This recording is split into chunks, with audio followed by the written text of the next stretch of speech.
একই রকম মাংস বা একই স্বাদের মাংস আপনি খেতে খেতে বোর হয়ে গেছেন বা আপনি টেস্টলেস হয়ে গেছেন, রান্নাতেও নিত্য নতুন কিচ্ছু আনতে পারছেন না, তাহলে এই রেসিপিটা অবশ্যই ট্রাই করুন। এটাকে বলে চিকেন মহারানি। মাংসটাকে প্রথমে টক দই, সর্ষের তেল, তারপরে আদা রসুনের পেস্ট দিয়ে ভালো মতো মিক্স করে রাখুন, সাথে লবণও দিয়ে দেবেন স্বাদ মতো। তারপরে কাজু কিশমিশের একটা পেস্ট বানিয়ে নেবেন এবং সাথে বানিয়ে নেবেন শুকনো লঙ্কা, আদা রসুনের আর একটা পেস্ট, একসাথেও করতে পারেন। তারপরে গরম তেল দিয়ে তাতে কিছুটা শুকনো লঙ্কা এবং কিছু এলাচ দিয়ে, তেজপাতা দিয়ে কিছুক্ষণ নাড়িয়ে নিয়ে তার উপরে আবার পেঁয়াজ দিয়ে দিন। পেঁয়াজটা যতক্ষণ না লাল লাল হয়ে যায় ততক্ষণ ভাজতে থাকুন। এই পেঁয়াজ ভাজার উপরই কিন্তু রান্নাটা খুব ভালোভাবে ডিপেন্ড করে, মানে রান্নার স্বাদটা। তাই জন্য পেঁয়াজটা খুব কেয়ারলি ভাবে ভাজবেন।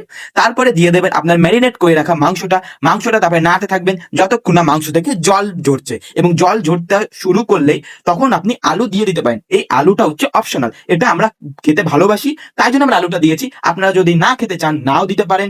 তারপরে জলটা ঝরে গেলে ভালো করে কষিয়ে, যখন জলটা অনেকটা জড়িয়ে যাবে তখন দিয়ে দেবেন ওই পেস্টটা যেটা করে রেখেছিলেন, ওই কাজু কিশমিশের পেস্ট।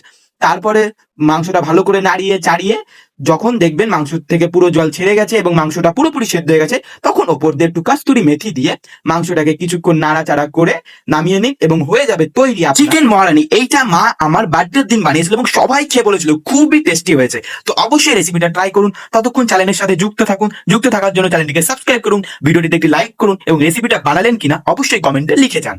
ততক্ষণের জন্য বাই।